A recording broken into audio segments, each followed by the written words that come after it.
ನಾನು ಹೇಗೆ ನಂಬುತ್ತಿದ್ದೇನೆ?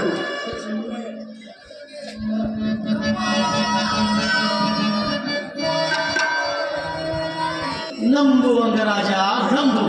ಕರ್ಣನ ಉದಾರತೆಯನ್ನು ಕುರಿತ ಕೌರವರು ಈ ರೀತಿ ನಡೆಯುವುದರಲ್ಲಿ ಆಶ್ಚರ್ಯವೇನು? ದುರ್ಯೋಧನನು ಇದೆಲ್ಲವನ್ನು ತಿಳಿದಿದ್ದರೂ ತಿಳಿಯದವನಂತೆ ಸುಮ್ಮನಿರು. ಕರ್ಣ, ನಿನ್ನನ್ನು ನೋಡಿದರೆ ನನಗೆಷ್ಟೊಂದು ದುಃಖ ಆಗುತ್ತಾ? ಸಗುಣಿ, ಸ್ನೇಹದಲ್ಲಿ ವಂಚನೆ ನಿಜವಾಗಿ ನನ್ನಂತ ಕುರಿತಿರುವುದು ಸಗುಣಿ, ಕುರಿತಿರುವುದು ಸಭೆಯಲ್ಲಿ ಏನು ನಿಂತು ಮರೆಮತನ್ನು ಹೇಳು ಸಗುಣಿ.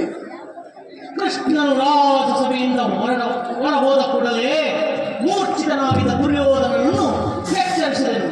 ಅವನಾಗ ಹಸಿದ ಎಪ್ಪುಲಿಯಂತೆ ಕ್ರೋಧದಿಂದ ಬುದ್ಧಿರೂಢನಾಗಿ ಭೀಷ್ಮ ದ್ರೋಣಾದಿಗಳನ್ನು ಪಾಂಡವರ ವಂಶದವರೆಂದು ನಿಂದಿಸಿದನು. ಕರ್ಣ, ನಿಂದಿಸಿದನು.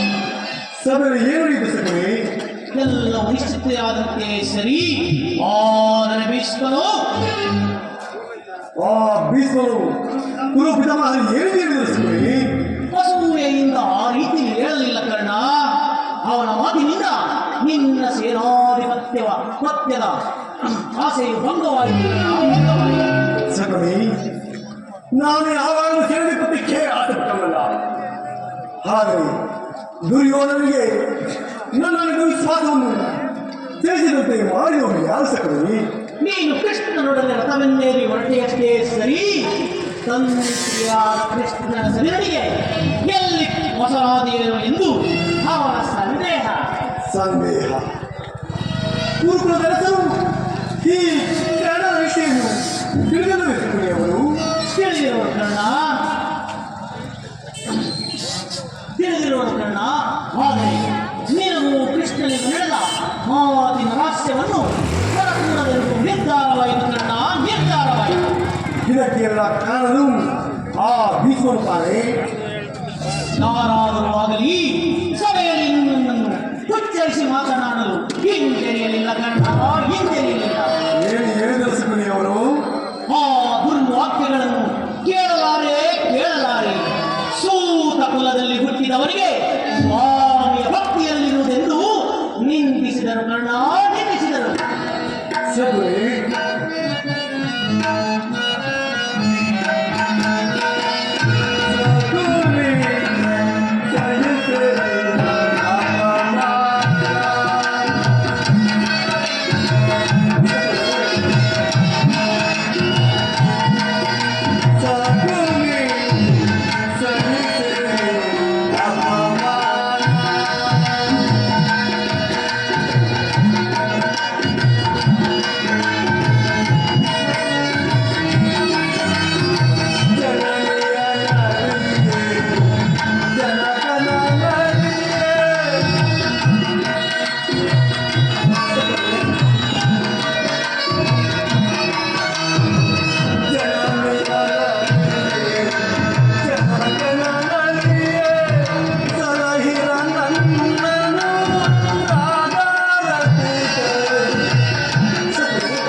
Yeah.